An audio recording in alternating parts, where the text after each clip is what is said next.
mothers, daughters, sisters, outcasts. Meet the sex workers of McKinney, Sierra Leone. For the doctor not pay you, beat you, rape you, then this, and then they call sex worker. It's a job that can cost them their life.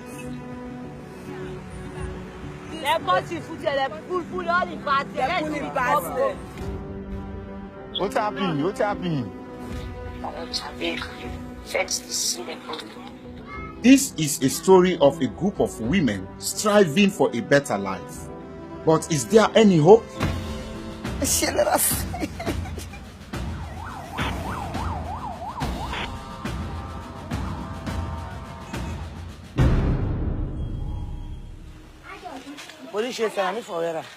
Viewed as immoral outcasts who live in a seedy underworld, sex workers are shunned and avoided by many in Sierra Leone. Hey, sir, I'm not fine. You would tell me to me, Sabi. Welcome to the world of Lady P. She has been chosen by the sex workers to be their mama, their matriarch. Here is my resident. All of them, they are tenants. Some of them, they are my sisters. Some of them, they are my colleagues. And some of them, they are my... Come and see. My name is Tyson Conte. I'm a filmmaker and this is my hometown. This night, I'm going to see sex workers go out for their business. We'll follow them to the streets. There are more than 1,000 sex workers in McKinney, hustling to survive. COVID-19 has made their lives even harder. I want to. I wait for you, Now, every client counts even more than usual. How much we can get to a Ghana seats? We get 150, 100,000, 80,000, 70,000. But now this week you're wasting your car. But I say we get 30,000 now. Then, a shocking reminder of the risks sex workers take to feed themselves and their families. Then yesterday I go do so bad in Makamaya. They go pulling parts there. Right now we wait for goats man. Yeah, yesterday. So this na sex worker. Na sex worker. Yeah. And you must have here. Yes.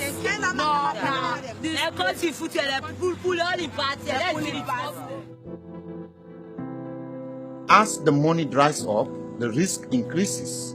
Most see no choice but to carry on. Many have children to provide for and no partner or husband around to help. Aisata is a 21-year-old single mother who turned to sex work aged 14. When she became pregnant with her daughter Ramatu, her boyfriend left her. All that sacrifice I do for me, no my cancer, for my can please me picking. Like me, so I don't receive so many pains than at it. So I hope if me picking can be like they will fetch for the one day sees advantage pa. To me, this problem, like so much in my country, has its roots in our 11 years civil war in the 90s and early 2000s. To know the story of so many Sierra Leone sex workers, look no further than Lady P and the day the rebels arrived in her life, aged just 10.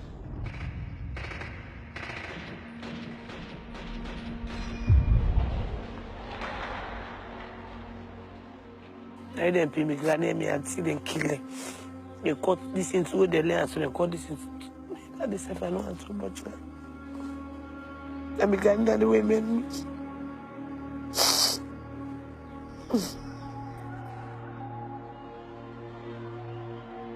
Tragedy in Lady P's life wouldn't end there. In 2014, and by now married with children, the deadly Ebola epidemic devastated her family. By then we get 3 picking there. We one adopted 2 na me get her. The sick affect them. So me say if affect me, my can die, my man can die, then 2 picking and die. All man can die.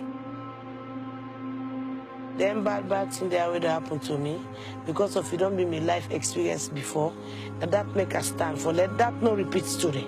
So because of that, I stand firm, I fight hard, I said to me last of me drop blood na ground for that see every sex worker know in right, get in right, no matter what. As the weeks pass, the coronavirus death toll is not as bad as feared. By late May, according to official figures, just 46 people have died. But the risks that sex workers face haven't improved. Lady P calls me to say that Aissata has been attacked.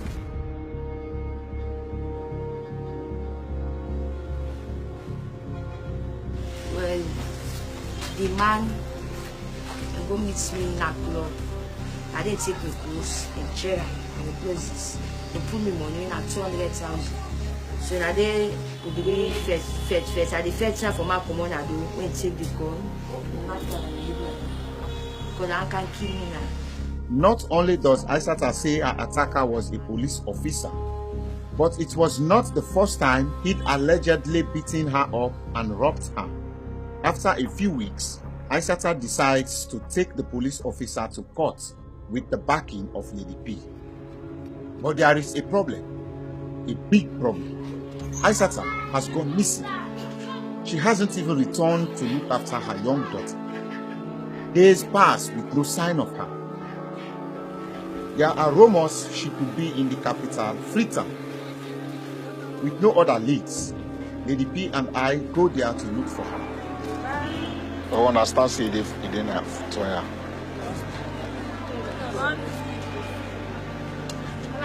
Yeah, make sure say rest not come One of Lady P's contacts called someone who might know more. She hands the phone to Lady P. Okay, the picture of the person as mosquito and yellow one. You get bobo in the teeth. Yeah.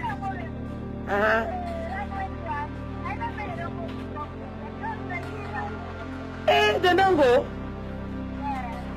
They say we not doing it. Say just know what they count. They say boy, they say they get program. They get woman. They go na banjo. So they make them go there. It appears Aissata has been trafficked more than 1,000 kilometers to the Gambia's capital, Banjul, notorious as a sex tourism hotspot. Na foster.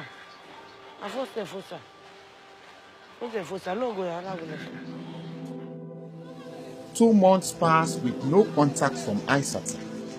I'm seriously starting to fear the worst. And then out of the blue, Aissata gets in church. Desperate voice messages and photographs trickle in from a number in Mali.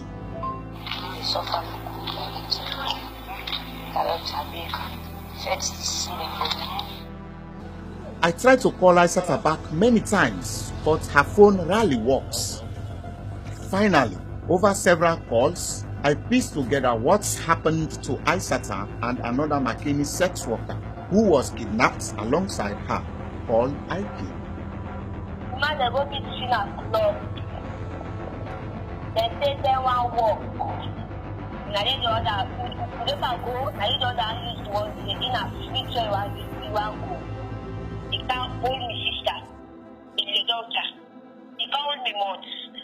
Then they don't see they reach within a Gambia village. After a month, Aissata and Ike were trafficked further to Mali, where they were abandoned in a small mining village and were regularly raped by miners. If you are not going for rape, what did they do? Director, we know the family don't want to have a monocalor like so because the way they come from you, tell them they are country. Everything we know the family don't want to have. I managed to track down Ike's mom, Kadiatu. She has not heard from her daughter for months. Papa be a bad sound. Geralom, the Billy, Opera Pali, and Echo, Geratama Uncle Ten and Uncle. The Loma 2 days, they got 3 days before you knock a deal or did no shit. Minas Batia are in 20 minutes check a book. Chiang Contofili and their rampo. Conkin Conamba and Iberai. Conkin, as you are. Ono tunoro mine bianga kono deni Reste di kar buto la ka kurba shaba ka pa ka men ko for.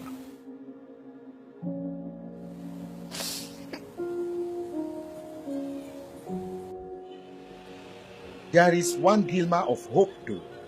Aisata and Ike have befriended a miner called Abu, who is letting them use his phone to contact me.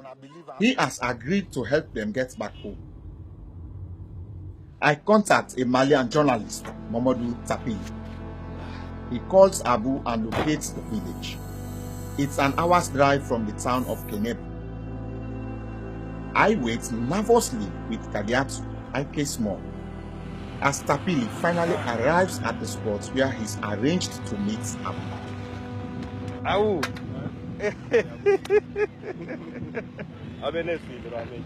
D'accord, d'accord. Isata and Ike. Ike, thank you very much. This is a brothel, and some people are getting twitchy about the camel. After 3 months, the women are finally safe and on their way to the International Organization of Migration in Mali's capital, Bamako. The IOM is a UN body which aids trafficked people. They have agreed to help Aisata and Ike return home. Hey, Aisata. Camera boy.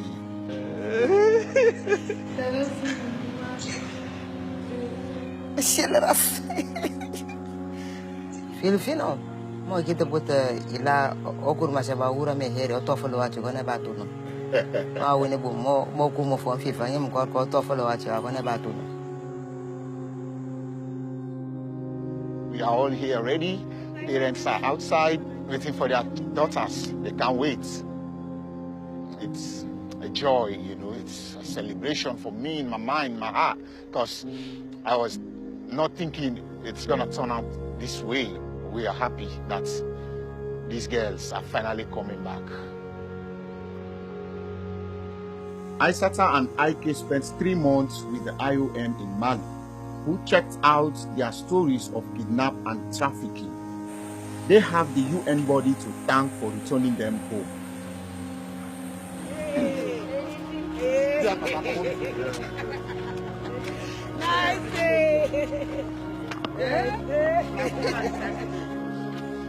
These lives that were almost lost, we regain them. They come back to the family. Today, the mothers have their daughters, and the daughters have their mothers back. The question is, what kind of life will await them now?